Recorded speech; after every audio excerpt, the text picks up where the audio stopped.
Hello everyone, welcome to our channel. 今天我们邀请到的是爆款小马的吊坠设计师 Sarah，Hello，大家好，我是 Sarah。可以给大家介绍一下自己。我叫 Sarah，很多人管我叫洁明，就是中文的洁白的洁，明亮的明。OK，然后我之前一直是一个体验设计师，然后在互联网和硬件科技领域工作。然后悠用是我们去年创立的一个项目，然后做到现在大概是1年左右的时间。然后后来就遇到了你们，然后我们一起在海外有了就是一些产品的推广，我觉得合作的还蛮愉快的。其实看到今年就是我们的那个小马吊坠，其实在整个北美地区其实还是比较火的。一开始我们设计这个产品的初心是什么？这个产品很好玩，其实它是一个给朋友的结婚礼物。结婚礼物。对，因为其实去年主要是去西藏，然后那个时候我们就创立了安的这个系列，就是那个立体的那个梯形的吊坠那一套，安语那套系列。然后那套系列然后因为是在藏区完成的灵感，然后我们在整套的这个灵感里就在想说能不能延续一些语言过来，就刚好今年是马年，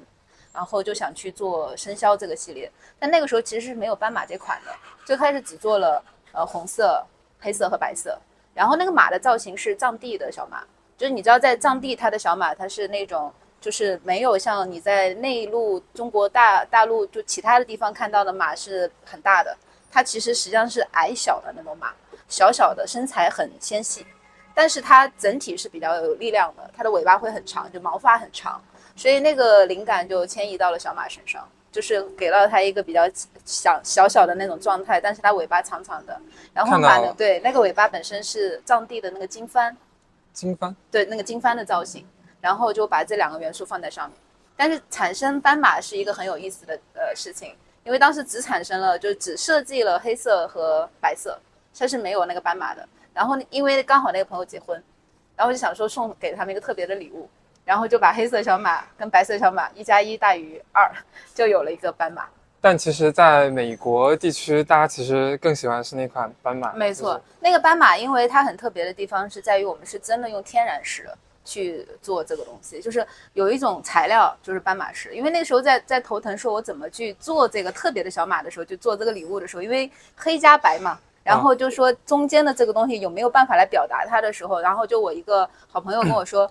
也是我的合伙人，然后他说有一个东西叫斑马石，你可以去研究一下。然后我们就发现真的有这个材料，然后就把这个东西就创作到了这个小马上。那也是蛮巧的。对对，然后那个朋友他们就好喜欢那个礼物，因为就是希望他们在未来有自己的宝宝嘛，就是那个斑马的这个意思。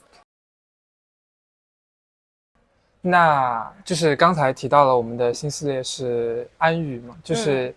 你在藏区设计的那个一个梯形一个柱形的那个产品。是的，是这一款。这个其实线条看着非常利落，跟小马相比的话，就是没错，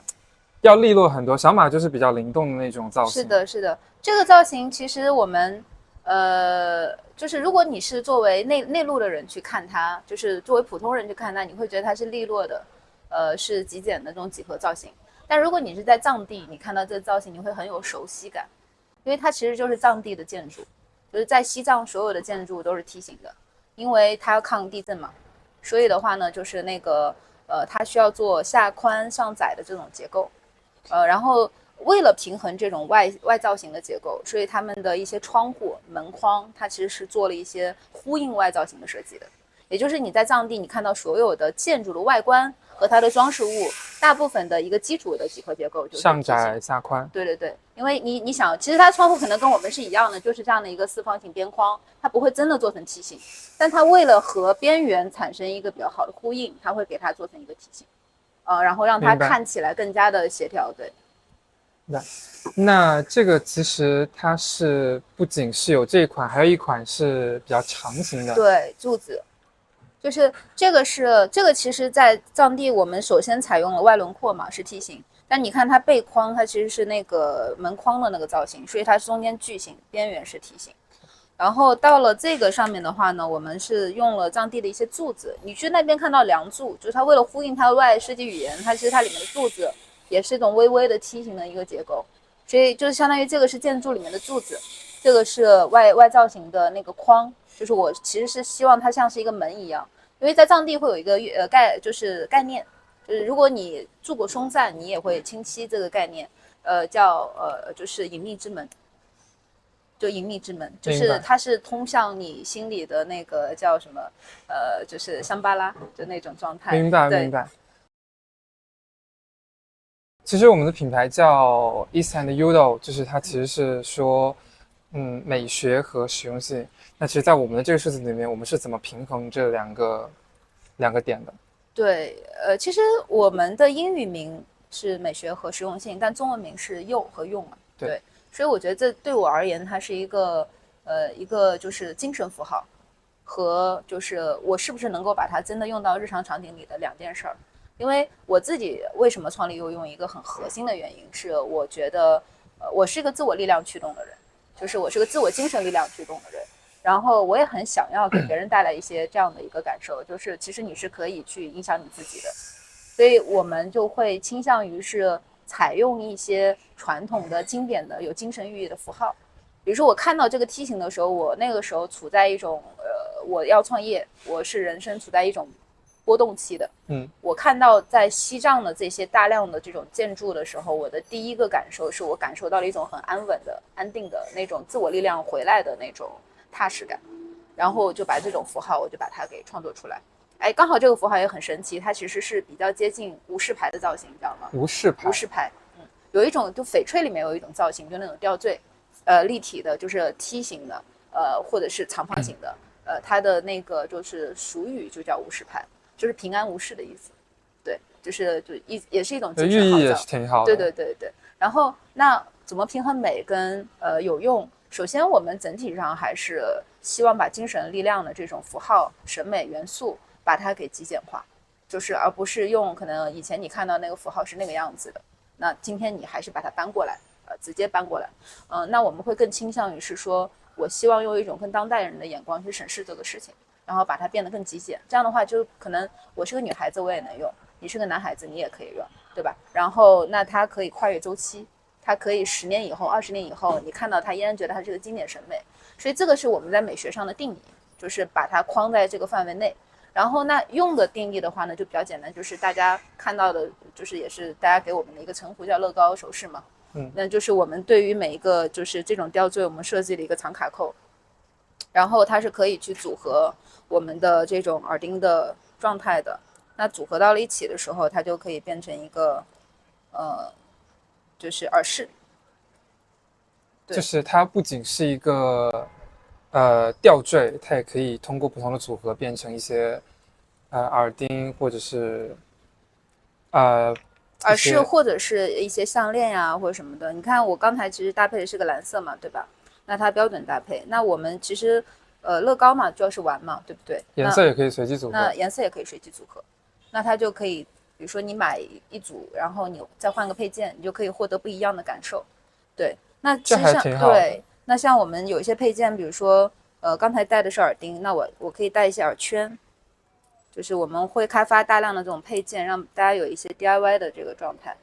其实耳圈单独看也挺好看的。这个耳圈其实也是藏地的那个，就是就是门窗上的那些就吉祥节的一个造型。所以如果你去过西藏，你对这个造型就很下次一定去，下次一定去，就你就会很有感觉。但它是，如果我不告诉你，你不会觉得它是一个很宗教符号或很地区符号的东西，它是通用语言。对。然后像我刚才演绎的，它是一个作为吊坠的做法，那我其实也可以把它变成我的，就是一个装饰物。那实际上这个东西在我看来是解决我们说用的问题。就是我觉得饰品最大的问题就是你把它限定在某一个场合下、某一个就是状态下的时候，就比如说耳饰只能永远是耳饰，项链只能永远是项链，对吧？戒指只能永远是戒指，那它是不自由的。那我们真正的你说中国人的智慧是物以致用的，对吧？就是所谓可持续，也不是说我采用了天然材料什么就叫可持续，而是你真的能把一个东西实际上真的使用下去，我觉得它才叫可持续。所以用的这个部分在用的逻辑框架里，我们其实是为了让你能够把一个东西用下去，所以我们不仅仅采用可持续的材料，我们也把它的结构给它自由化拆解了，让你把它变到你可以用下去的。而且审美我前面有提到，我们是用一种极简的、耐看的、20年甚至上千年验证过的经典符号来去做这个事儿，让你可以用下去。对，所以这个就是优用的美学和实用性的这个我们的权衡。对。其实我在加入这个臭饭烫之前，我是一个产品设计师，我一直也是做可持续产品的。其实，在可持续的定义里面，其实就有我们如何去延长产品的使用周期和它的使用场景。光是材料的可持续，我觉得这也是一个非常重要的一点，而这往往是很多传统的首饰或者珠宝设计师他会忽略的，他们会更在乎这个首饰它的美感在哪，其实却会忽略它佩戴舒不舒适，或者能够佩戴多久的时间。这样，对，我觉得这其实挺好的。谢谢。就我自己也很喜欢这个理念，就是所以我自己把优用定义为可持续饰品，是一个真正意义上的可持续饰品。对，挺好的。那接下来就是我们看看怎么样给大家展示一下这个用法。对。